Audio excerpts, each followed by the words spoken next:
कि डीएनए प्रतिकृति का मतलब ये होता है कि एक डीएनए से दो डीएनए का निर्माण होता है, उसी को डीएनए प्रतिकृति कहते हैं। एक डीएनए जो होता है जनक में रहता है और दूसरा डीएनए जो होता है किसमें पहुंचता है, संतति में पहुंचता है। याद रखना सब, ठीक है। तो देखो आखिर मान लो कि जो डीएनए होता है, एक डीएनए से दो डीएनए का निर्माण आखिर होता कैसे, क्यों एक डीएनए था तो दो डीएनए हो गया। कल आप डीएनए के प्रतिकृति के मतलब पढ़े थे ना, फोटोकॉपी। तो फोटोकॉपी में आप देख रहे थे कि जब एक अगर आपके पास ले करके जा रहे थे अपने तरफ से फोटो, और उसको जब मशीन में रख रहे थे, दो फोटो हो जा रहा था। आखिर क्यों हो जा रहा था, कोई ना कोई उसके अंदर गुण होगा, क्वालिटी था, तभी तो हो जा रहा था। तो आखिर वह एक कॉपी से दो कॉपी बना, इसी प्रकार एक डीएनए से दो डीएनए बना। इसकी क्या क्या विधियाँ होती है, तो हम आपको बताते हैं कि इसको बनाने के लिए 5 एंजाइम की आवश्यकता होती है। बात समझ रहे हो, कितने एंजाइम की? हाँ, याद कर लेना कि जो डीएनए की प्रतिकृति होती है उसमें 5 एंजाइम होते हैं। अब पहला जो एंजाइम होता है उसका नाम होता है टोकोमाइसमरेज। लिख देता हूँ यहाँ पर, पहले तो एक हेडिंग बना लीजिए तनी, लिखिए तनी, लिखिए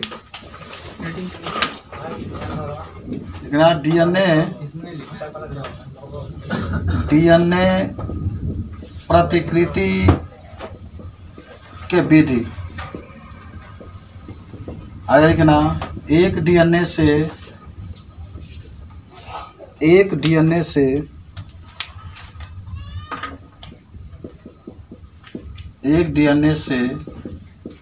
जब दो डीएनए का निर्माण होता है,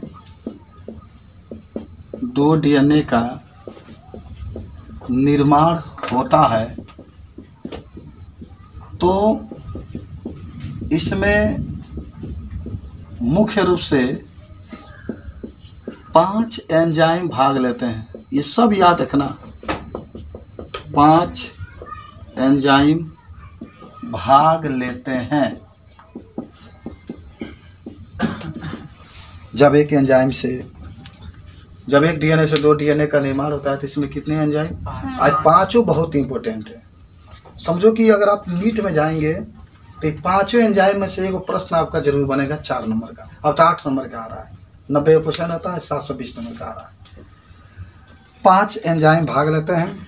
और देखो इसमें जो विधि होती है, जो पहला होता है ना, पहला जो होता है डीएनए को खोलना। डीएनए को खोलना, कैसे डीएनए खुलेगा, ठीक है। तो देखो डीएनए को खोलने के लिए एक एंजाइम आता है जिसका नाम होता है टोपोमाइसमरेज, जो डीएनए के रज्जु को काटना शुरू कर देता है। लिख लेना कि डीएनए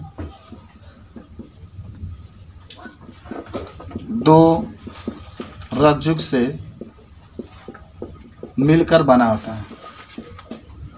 डीएनए दो रज्जु से मिलकर बना होता है। सर्वप्रथम एक रज्जु को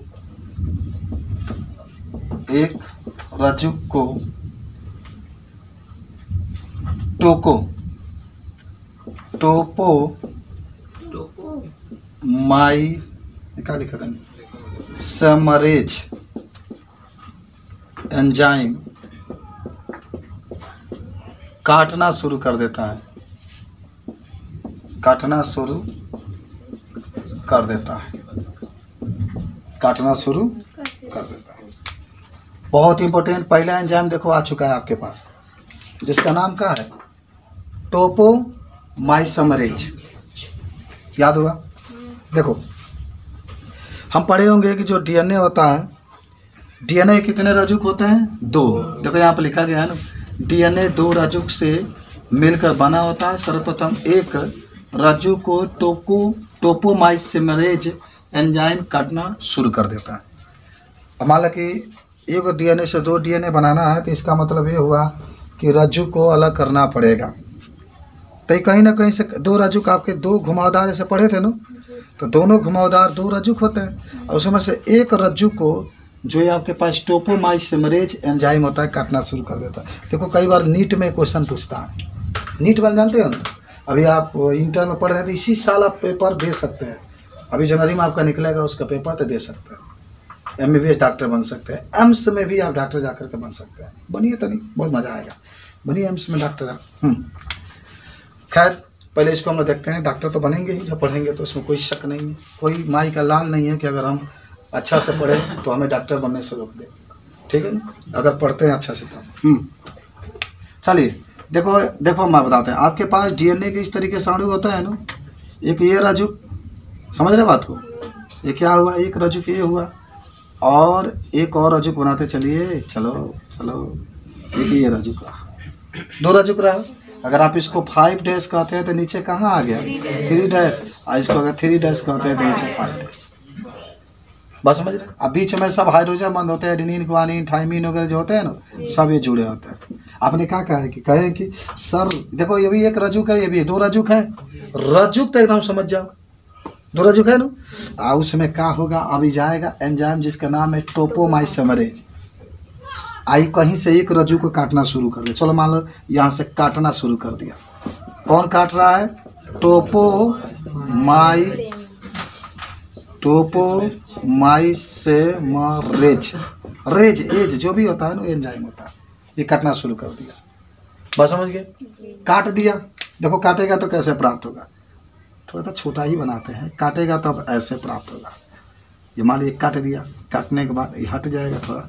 अब आपको इस तरीके से जो होगा प्राप्त, कट गया ना भाई।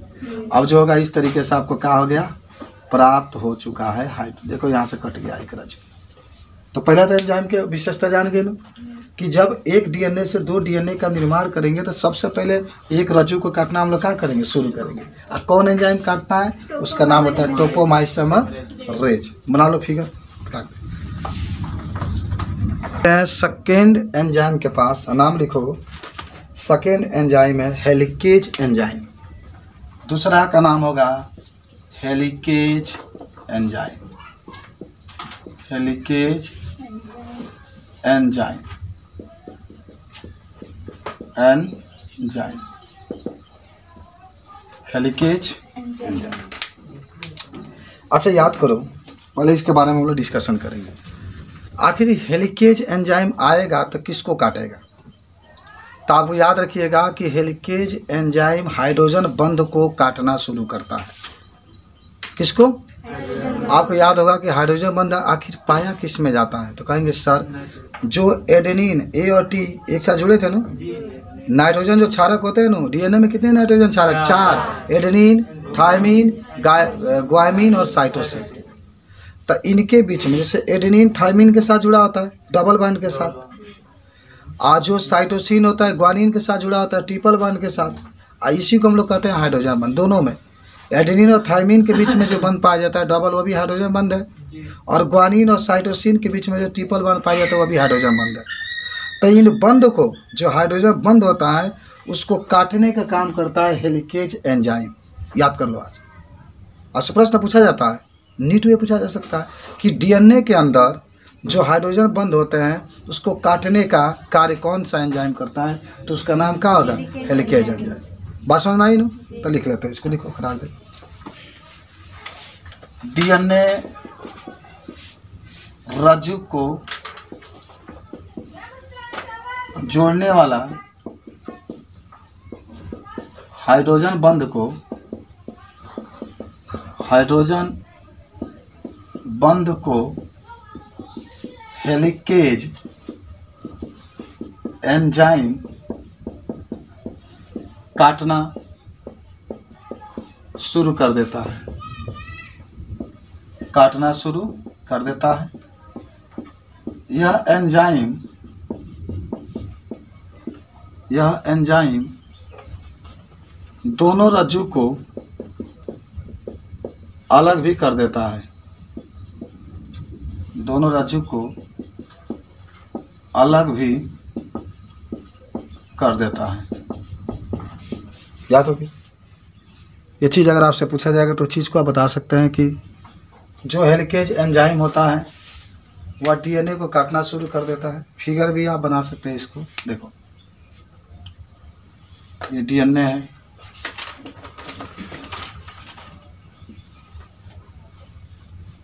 इस तरीके से डीएनए 2 रजुक है, बीच में क्या होता है, हाइड्रोजन बंद होता है ना। अरे मान लीजिए एडेनिन है तो इसके साथ थाइमिन जुड़ा है डबल बॉन्ड, साइटोसिन है तो ग्वानिन, फिर एडेनिन है तो थाइमिन, साइटोसिन है तो ग्वानिन, इससे जुड़ा होता है। अब कौन एंजाइम जा रहा है तोड़ने के लिए, अब ये जाएगा तोड़ने के लिए, चाहे इसको तोड़िए चाहे इसको तोड़िए, एक नाम होगा, उसका नाम होगा हेलिकेज एंजाइम, हेलिकेज। हाँ, तब देखो होगा क्या, जब ये तोड़ देगा ना, क्या करेगा हेलिकेज एंजाइम, जब ये तोड़ेगा तो दोनों रज्जुक अलग हो जाएंगे, दोनों रज्जुक क्या हो गए इस तरीके से, देखो एक ये अलग हो गया और एक ये अलग हो गया, इसके साथ जो जुड़े होते हैं ये दोनों इस तरीके से जुड़े हैं, ये वाला हिस्सा, ठीक है।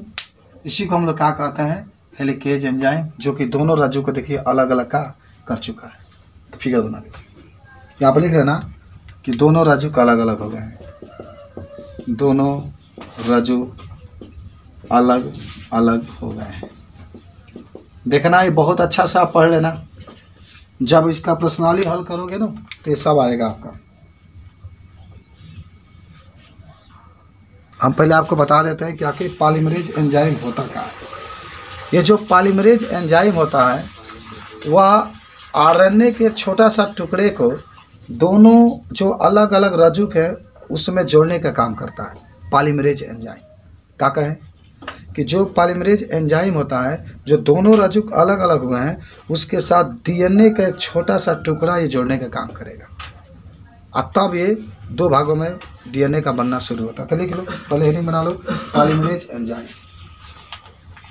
ये तीसरा एंजाइम है ना, 5 एंजाइम में याद रख लेना, पॉलीमरेज एंजाइम। यह दोनों अकेले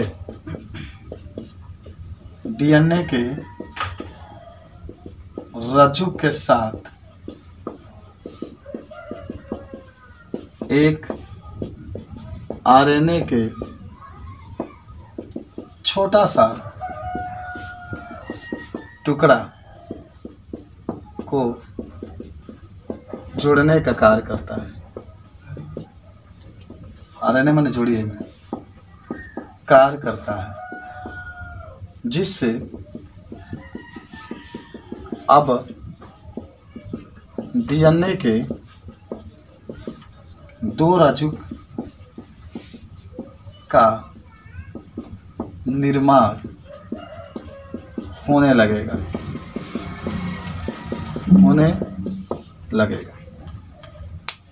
बात समझ में आई।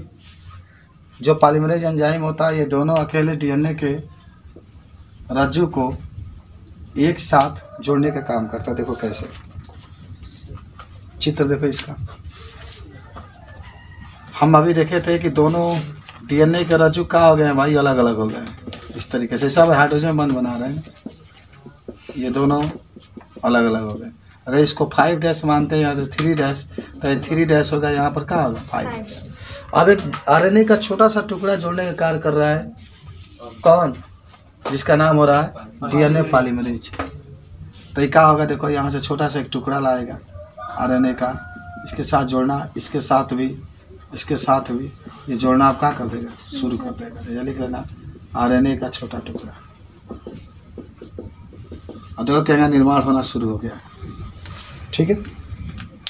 ये तीसरा एंजाइम भी कंप्लीट हुआ, जिसको हम लोग क्या कहते हैं, डीएनए। अब आते हैं अगला जो होता है, अच्छा इसको क्या लिखे है ना, जो पॉलीमरेज लिखे हो, क्या लिखो, डीएनए पॉलीमरेज नो, या खाली पॉलीमरेज लिखो तो इसका आगे आरएनए तनिक पॉलीमरेज कह देना, कहा कि आरएनए को जोड़ा है ना, इसीलिए आरएनए पॉलीमरेज माने डीएनए के साथ आरएनए के जोड़ने का काम कर रहा है, इसलिए इसको कहा। चलो ठीक है, अब आते हैं, देखो हम लोग 4 नंबर एंजाइम के पास। ये तो 3 नंबर कंप्लीट हो गया, 4 नंबर आपको लिखना है डीएनए पॉलीमरेज, डीएनए पॉलीमरेज,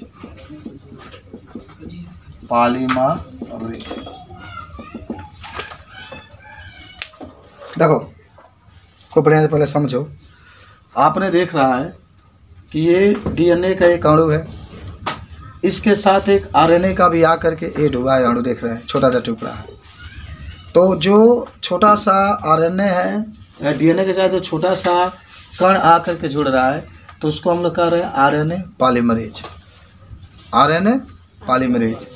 और ये जो डीएनए पॉलीमरेज होगा, ये जो होगा डीएनए पॉलीमरेज, वह डीएनए के साथ अब दूसरा का जो रज्जुक होगा उसका निर्माण कर देगा। आपको याद होगा कि डीएनए कौन द्विरज्जुक होते हैं ना, तो एक जो अणु है इसके साथ दूसरा का भी निर्माण कर देता है। तो लिख लो यहाँ पर, देखो DNA polymerase, DNA polymerase DNA के दूसरा रज्जुक का निर्माण कर देता है, डीएनए के दूसरे रज्जुक का निर्माण कर देता है। कौन? डीएनए पॉलीमरेज डीएनए के दूसरा रज्जुक का निर्माण कर देता है। और भी कह सकते हैं कि डीएनए को श्रृंखला को आगे बढ़ाने का भी कार्य करता है। जैसे तो जोड़ दिया ना, अब इसको जो आगे बढ़ाने के कार्य भी डीएनए पॉलीमरेज करता है। तो लिख लेना डीएनए पॉलीमरेज डीएनए के अणु को आगे बढ़ाने का भी कार्य करता है। डीएनए का रज्जुक लिख लेना, आगे बढ़ाने का कार्य भी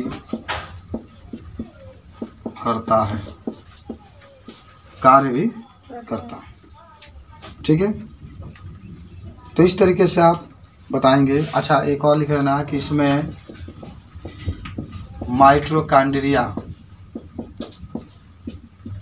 का योगदान भी होता है, योगदान भी होता है। और आपको याद है जो माइटोकॉन्ड्रिया होता है,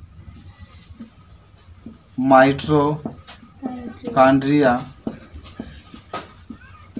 वह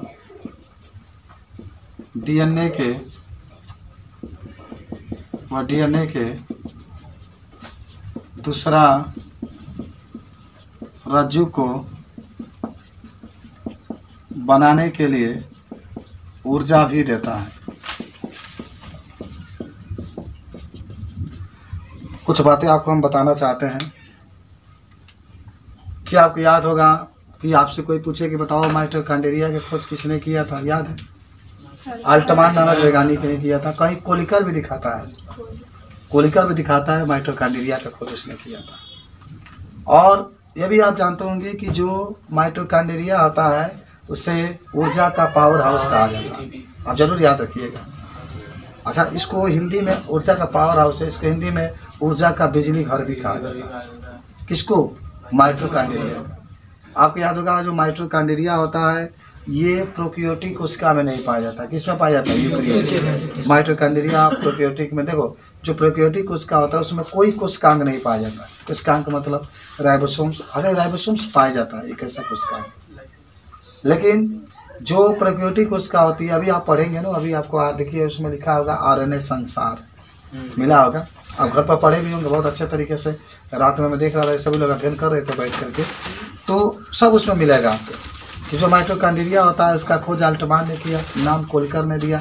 जो माइटोकॉन्ड्रिया होता है उसको ऊर्जा का पावर हाउस कहते हैं, इसको ऊर्जा का हम लोग बिजली घर भी कहते हैं। जो डीएनए पॉलीमरेज होता है, देखो दोनों रज्जु को, अब देखो एक डीएनए से देखो किस तरीके से दो डीएनए का निर्माण हो रहा है, लेकिन इसमें कुछ विधियाँ होती है जो आपको जानना बहुत जरूरी था। डीएनए पॉलीमरेज जो होता है एक रज्जु था दूसरे रज्जु को जोड़ने का क्या करता है? कार्य करता है। तो कितने एंजाइम हो गए? 4 एंजाइम हो गए। चलो भाई, 5वां एंजाइम का नाम लिख लो, लाइगेज। Ligase enzyme 5 number. चलो तो लिख लो लाइगेज एंजाइम। चलो अंतिम आपका है ये एंजाइम, 5 नंबर है। तो देख रहे हैं ना कैसे डीएनए के एक डीएनए से 2 डीएनए का निर्माण होता है। देखो 5वां एंजाइम है लाइगेज। मेहनत कम नहीं, जितना अधिक से अधिक मेहनत हो लिखो, लिख लो। यह एंजाइम दोनों रज्जु को हाइड्रोजन बंध से जोड़ देता है। यह एंजाइम दोनों रज्जु को हाइड्रोजन बंध से जोड़ देता है। हाइड्रोजन बंध से क्या करता है? जोड़ देता है। यह एंजाइम माने दोनों हाइड्रोजन को, जैसे अभी अलग अलग आप देख रहे थे इस तरीके से, एक ये देख रहे थे, एक ये देख रहे थे, दोनों को आप क्या देख रहे थे कि सर दोनों में एक नया रज्जुक बन रहा था। सब हाइड्रोजन बंध हम बनाए हैं, तो अब जो नया रज्जुक बना है ये दोनों को जोड़ने का ये काम करेगा। जोड़ दिया। देखो एक डीएनए से 2 डीएनए का निर्माण हो गया। अच्छा, आप एक शब्द हम कहे थे, याद करो कि जो डीएनए का प्रतिकृति होता है वह क्या होता है? अर्ध संरक्षी होता है। पढ़े थे ना? अर्ध संरक्षी का मतलब होता है कि आधा गुण उसके पुराने डीएनए से, हाँ वही जनक कह दीजिए, पुराने डीएनए का होता है आधा गुण नए जो डीएनए होता है, नया जो बनता है। देखो एकदम सेम आ गई बात। देख रहे हो ये दोनों, अभी आप 2 रज्जु अलग अलग किए थे ना, देखो दोनों में एक तो पहले से आ रहा है और दूसरा का एक नया बन गया है। यहाँ भी सिद्ध हो जाता है कि जो डीएनए का प्रतिकृति होता है क्या होता है? अर्ध संरक्षी होता है। फटाफट चलो समझ गए ये सब, लिख लो। चलो RNA संसार, ठीक है। आप डीएनए का पूरा जिक्र कर लिए। डीएनए अनुवांशिक होता है, क्या आरएनए भी अनुवांशिक होता है? आपसे प्रश्न है। देखो जो आरएनए होता है विषाणुओं में अनुवांशिक होता है, जीवाणु में भी मत कहिएगा, विषाणुओं में होता है। क्या आप ऐसे बीमारी बता सकते हैं 3 जो विषाणुओं से होता है? बताइए। जो विषाणु द्वारा बीमारी होता है 3-4 बीमारी के नाम बताना है, बताओ। हाँ कोरोना हो गया, और सोचो, हाँ कोरोना और ही बोलो। हाँ HIV हो गया, चलो HIV कौन बीमारी? थोड़ा एड्स कहो, एड्स जो होता है HIV से होता है, और बोलो। बुखार कहो, बुखार भी तो होता है, वायरस होता है, और बोलो। खांसी भी होता है, टीबी भी होता है, और चलो ठीक है। हाँ तो कुछ बातें आपको बताते हैं कि जो आरएनए होता है, कहेंगे आरएनए जो होता है वह अधिकतर जीवों में अनुवांशिक होता है, माने अनुवांशिक नहीं होता है। माने अनुवांशिक का मतलब होता है कि एक पीढ़ी से दूसरे पीढ़ी में नहीं जाता है। केवल विषाणुओं में जो आरएनए होता है वह अनुवांशिक होता है। जैसे डीएनए जो होता है सब में अनुवांशिक होता है। और देख लो डीएनए विषाणुओं में भी अनुवांशिक होता है, आरएनए भी जो है विषाणु में अनुवांशिक होता है। बाकी किसी भी जीव में, हाथी में देखोगे आरएनए किस में नहीं पाया जाता है? हमारे अंदर भी पाया जाता है आरएनए। अच्छा आरएनए जब पाया जाता है, आरएनए का क्या कार्य है हमारे शरीर में? हाँ प्रोटीन का संश्लेषण होता है, निर्माण करता है। तो हमारे यहाँ प्रोटीन का निर्माण आरएनए करता है, लेकिन जो आरएनए पाया जाता है वह अनुवांशिक पाया जाता है। अनुवांशिक मतलब होता है हमारे अनुवांशिक लक्षणों को एक पीढ़ी से दूसरे पीढ़ी में लेकर के नहीं जाता है। ये बात आप याद रखें। तो लिख लो, लिखो आरएनए का पूरा नाम बता दो। राइबोस न्यूक्लिक एसिड होता है। पहले तो बात ये हुआ आरएनए का पूरा नाम राइबोस न्यूक्लिक एसिड होता है। और बताओ आरएनए में राइबोस शर्करा पाया जाता है। कौन सी शर्करा? राइबोस शर्करा पाया जाता है। और बताओ आरएनए में जो नाइट्रोजन क्षारक पाए जाते हैं एडेनिन, गुआनिन, साइटोसिन और यूरासिल या यूरेसिल वो होता है। आरएनए में नाइट्रोजन क्षारक एडेनिन, जिसको आप ऐसे प्रदर्शित करते हैं, गुआनिन, थायमिन, यूरेसी होता है। और आगे लिख सकते हो कि जो आरएनए होता है अधिकतर जीवों में अनुवांशिक होता है, माना अनुवांशिक नहीं होता है। ये भी कहीं जान जाना, आरएनए अधिकतर जीवों में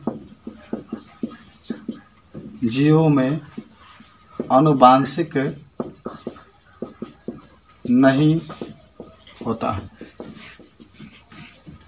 यह केवल विषाणुओं में अनुवांशिक होता है। ये केवल किसमें? विषाणुओं में अनुवांशिक होता है। तो ये था आपका आरएनए। कुछ बात समझ गए?